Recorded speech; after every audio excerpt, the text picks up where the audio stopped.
March 27, 2025. Dear Journal. My journey of healing and transformation. Acknowledging my pain. As I look back on my life, I realize that acknowledging the pain I endured was the first step toward healing. I faced inappropriate behavior in elementary school from 4 male administrators. Told me that I would not be believed, it was my fault, or someone would come up missing. I was scared and frightened as a child at the ages of 9 to 12 years old. I was depressed, misunderstood, I had anxiety and developed a symptom known as trichotillomania, a noticeable urge to pull hair. Reminding myself that this was a trying time for all children in Atlanta. Because of the missing and murdered children. My little friend Luby Getter was caught in the crosshairs and came up missing and didn't survive.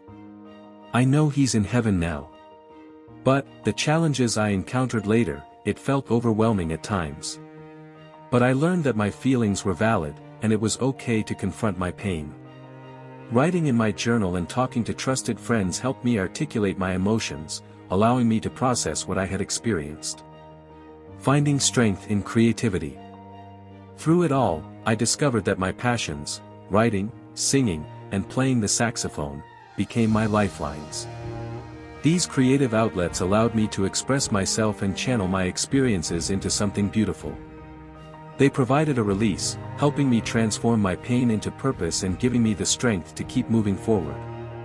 Today, I am proud to perform with the Georgia Mass Choir, where I can share my love for music and uplift others through song. The power of community. Connecting with others who shared similar experiences was crucial for my healing. I found solace in community, where understanding and support flourished. Sharing my story not only inspired others but also reminded me that I was not alone in my struggles. Together, we created a sense of belonging that was so vital to my journey. Reclaiming my identity.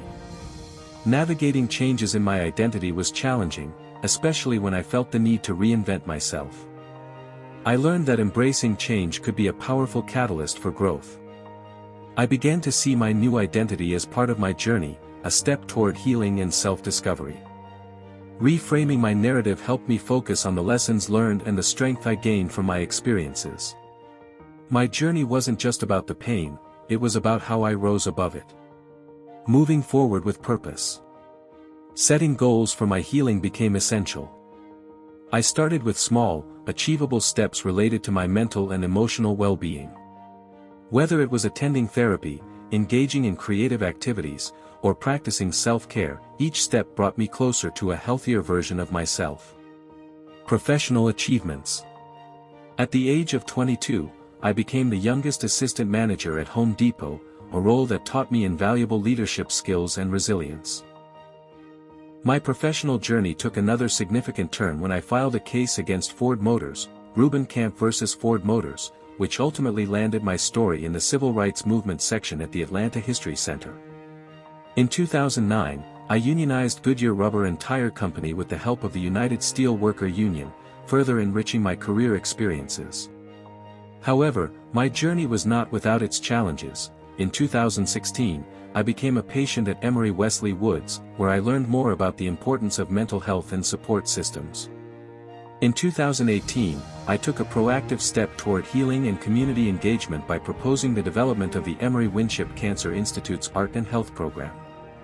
This initiative aimed to integrate the arts into patient care, promoting healing through creativity. Advocating for change. Advocating for change became another powerful aspect of my journey. I realized that sharing my story could inspire others and raise awareness about mental health. As a best-selling author, I strive to use my words to uplift and educate. I am also an advocate for mental health awareness through NAMI, National Alliance on Mental Illness, where I work to break the stigma surrounding mental health issues. Additionally, I serve as a member at large with the NAACP, fighting for civil rights and equality in our communities. The essence of healing. Understanding my emotions was a vital part of my healing process. I learned that healing is a journey of accepting and navigating my feelings. Mindfulness practices, meditation, and expressive arts helped me find peace amid the chaos. I also came to embrace my sensitivity as a gift rather than a burden. This gift allowed me to connect deeply with others and enriched my life with empathy and creativity. I learned that my experiences could serve as a source of strength, not just for me but for those around me. Soaring to excellence. As I reflect on my journey, I realize that healing is not linear, it's a continuous process. By embracing my experiences, advocating for change, and nurturing my passions, I have found my path to peace and fulfillment. My next step. So, what will be my next step toward healing? I continue to reflect on what resonates with me. Whether it's pursuing a new creative project, connecting with a supportive community, or seeking professional guidance, I am committed to taking that step today. My journey is ongoing, and I am excited about the endless possibilities that lie ahead.